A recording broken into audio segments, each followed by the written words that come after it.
Welcome back to Investing Talk podcast. Today we're zeroing in on PDD Holdings, and its upcoming earnings definitely one to watch in the e-commerce space. Our goal here is to, cut through the noise a bit. We want to distill the latest insights and really help you understand what matters as PDD gets ready to share its results. And hey, before we jump in, if you find these discussions valuable, maybe hit that subscribe button. Liking this analysis helps too, and leave a comment. Your support really means a lot. And seriously, if there's a specific company you want us to look into, just drop it in the comments or, consider buying us a coffee to keep things going. Okay, now let's get into it. We've gathered quite a bit of information, analyst reports, market sentiment, the whole 9 yards. We're aiming to connect the dots for you, not just read off the page. That's exactly right. It's so easy to just look at the headline numbers, but there's usually more to the story, isn't there? We'll be digging into those figures, looking for the signals, the things that tell you what's really driving the company. Okay, so for PDD then, what are the immediate details, the when, the what? What are analysts expecting right off the bat? All right. So PDD is set to report on Monday, August 25th, 2025. That's before the market opens. And they've got a conference call scheduled for 7:30 a.m. Eastern Time. Now, the consensus on revenue, analysts are looking for about $14.35 billion, which, would be a pretty respectable 7.45% increase compared to last year. Sounds okay? 7.45% growth. Yeah. Not bad. Yeah, but then you look at earnings per share, the EPS, the consensus there is $1.91. And here's where it gets a little interesting. That $1.91 has actually been revised down by $0.13 just in the past 30 days. Oh, wow. 13 cents down in a month. That feels significant. What does that kind of cut suggest? Is it just general caution or something specific? Well, 13 cents might not sound like a huge number in isolation, but yeah, it's roughly a 6% cut from where estimates were just a month ago. It suggests analysts maybe picked up on something specific, maybe higher marketing costs for Temu, their international platform, or perhaps more aggressive pricing pressure in China, hitting margins harder than they initially thought. There isn't like a specific whisper number out there that we know of, but those downward revisions, they strongly hint that the street is bracing for maybe a slight miss compared to that published $1.91. It fits with what management themselves said previously, too. They guided for more moderate revenue growth, mentioning macroeconomic headwinds, but they also stressed focusing on stable margins and keeping operating expenses in check. So prudence seems to be the baseline expectation from PDD itself. Right. So we're going in with this kind of mixed picture growth expectations, yes, but also this very real note of caution baked in. That definitely helps frame how we and you should approach the actual numbers when they land. Before we get too focused on the future, though, let's just quickly look back. How have PDD actually done against expectations in the past? Do their surprises tell us anything? Yeah, looking back is always useful. Over the last 4 quarters, it's honestly been a bit of a mixed bag. For example, Q1 of this year, 2025, they reported EPS of $1.37. The consensus, $2.25. That was a pretty significant miss. Oh, yeah. But then on the flip side, Q4 of 2024, they actually beat EPS estimates, though our sources don't give the exact numbers for that one. If you average it out, though, the average earnings surprise for PDD over the last 4 quarters has been negative, specifically negative 6.21%. Negative 6.21% on average. Okay. So more often than not, they've slightly underperformed what analysts were predicting. That's what the recent history suggests, yeah. And the stock. How did the market react to those beats and misses? Was it always straightforward, miss equals down, beat equals up? Not always so simple. After that big Q1 miss, the stock definitely reacted negatively. It gapped down at the open and stayed lower through the day. Pretty clear reaction. That makes sense. But Q4 2024, even though they beat EPS, the reaction was more muted. It gapped up a little initially, but then kind of faded during the trading session, which really tells you something important. It's not just the backward-looking numbers. It's the guidance. Exactly. What management says about the next quarter, their outlook, that can completely change the narrative. You can see reversals even after a beat if the guidance is weak or cautious. That's such a crucial point. It's the forward look that often drives the biggest moves. Okay, beyond just EPS, what about the sort of underlying health operational stuff? Any key trends there? Absolutely. You got to look under the hood. So connect this to the bigger picture. Their gross margins, basically what's left after the cost of goods sold. They've been relatively stable. That's generally good. But there has been some minor pressure, a bit of compression quarter over quarter. Something to watch. Okay. User growth. Still positive. They're still adding users, which is key. But the pace of that growth is slowing down sequentially. Is that just PDD or? No, that seems to be a broader trend in Chinese e-commerce right now. Growth is just moderating overall. Yeah. But what stands out positively is their operating income margins. After all the operating costs are factored in, those are holding up quite well.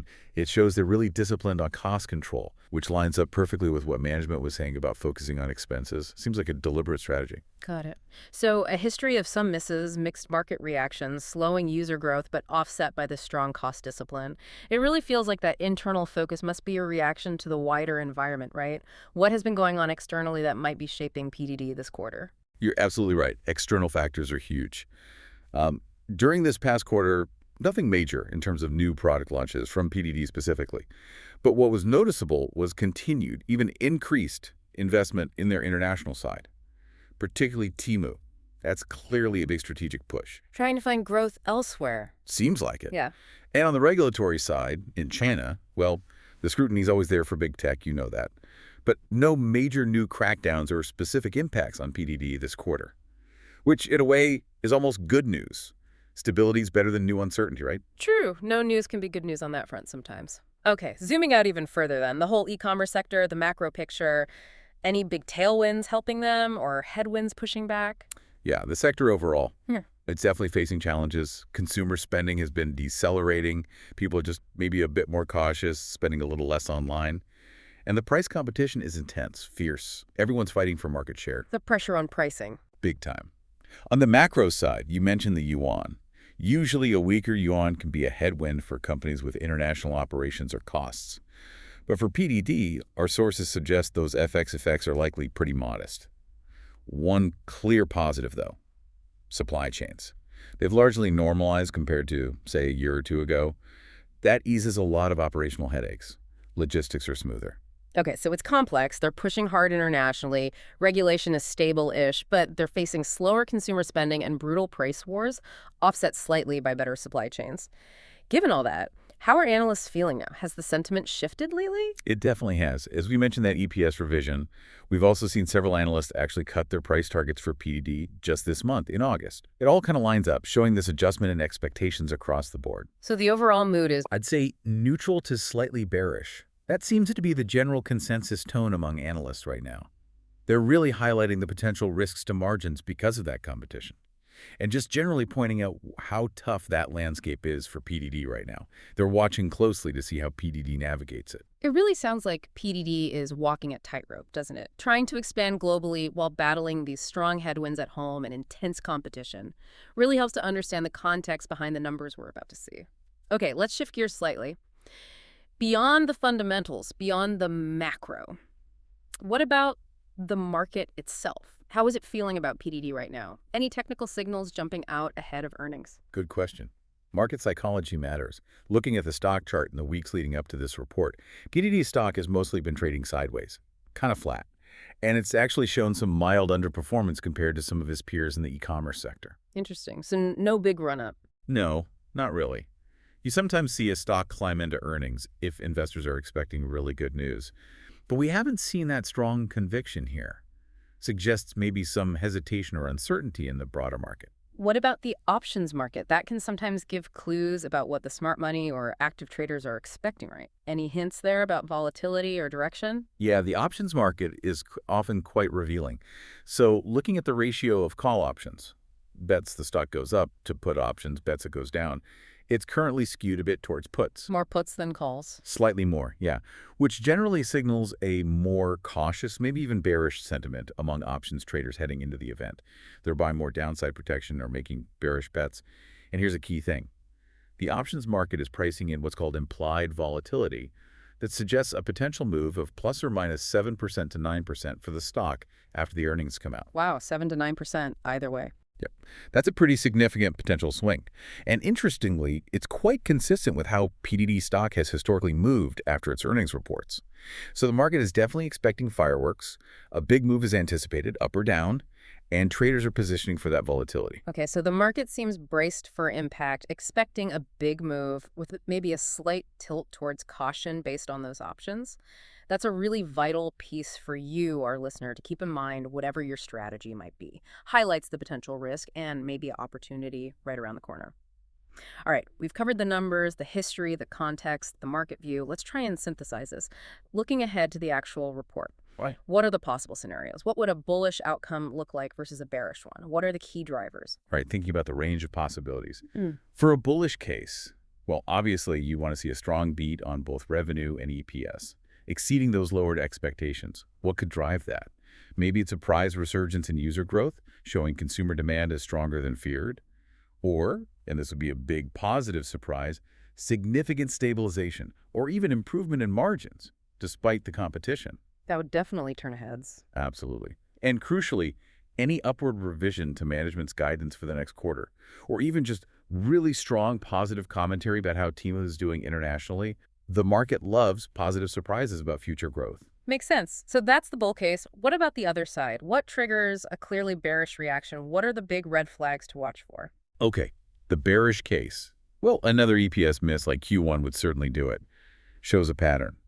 Further margin compression would also be a major negative. If margins shrink more than expected, it hits the bottom line hard and signals competition is really biting. Weaker than expected user growth numbers would also be a concern, suggesting the slowdown in their core market is happening faster than anticipated. And finally, as we discussed, guidance is key. Any downward revision to guidance from management, or even just a very cautious downbeat tone about global competition or consumer demand, that would almost certainly send the stock lower. Investors hate uncertainty about the future. Got it. So, multiple potential triggers for both sides. Given all that, if you had to pick one key metric for listeners to focus on when the report drops, the single most important thing to gauge PDD's health right now, what would it be? That's a tough one, because several things matter. But if I have to pick just one for this quarter, given the context, I'd Yeah. say watch the gross margin very closely, Gross margin. Why that specifically? because it speaks directly to their pricing power in that hyper-competitive market and also reflects their cost discipline, how efficiently they're sourcing and selling goods. In this environment of price wars and cost pressures, any significant move in gross margin, up or down unexpectedly, could tell you a lot about the fundamental economics of their business and might be the biggest driver of the stock reaction. That's really helpful. Gives everyone a specific number to zero in on amidst all the data. Helps cut through the noise. Okay, so let's try and pull this all together. We've looked at the consensus, the history, the trends, the market signals, the scenarios. What's our overall lean? Where do we kind of land on PDD's upcoming earnings? All right, putting all the pieces together. Considering those recent estimate cuts, that Q1 miss lingering in the background, and the generally cautious analyst tone, I'd say our overall leaning is neutral to perhaps cautiously bearish. If I had to put a number on it, maybe a confidence score of, say, 4 out of 10 for a positive surprise, meaning the probability of a negative surprise or maybe just an inline report with cautious guidance seems a bit higher right now. There's definitely a risk of a reversal, even if the quarter itself looks okay. If that forward guidance disappoints, the market needs reassurance. A 4 out of 10. Yeah. Okay, that's a pretty clear signal towards caution. So, given that lean and the expected volatility, how might different types of investors approach this? Yeah, strategy depends a lot on your risk tolerance, right? For risk-averse investors, the most prudent path is probably just to wait it out. Maybe hold cash, significantly limit your position size going into the earnings event. With high volatility and unclear direction, caution is often wise. Let the dust settle. Makes sense. Sit on the sidelines. Exactly. Now, for risk-tolerant investors, people comfortable with volatility, option strategies could be interesting. Things like a straddle or a strangle. These are designed to profit from a big move in either direction, up or down, which lines up perfectly with that 7-9% implied move the options market is pricing in. It's a bet on volatility itself, not direction. So, playing the expected swing. Precisely. And then for fundamental investors, the long-term folks, the best approach is likely patience. Wait for the actual results, listen very carefully to management's commentary on the conference call, especially about their outlook. Then decide whether to start a position or add to an existing one based on that updated information. That's really comprehensive. Great breakdown of approaches depending on your style.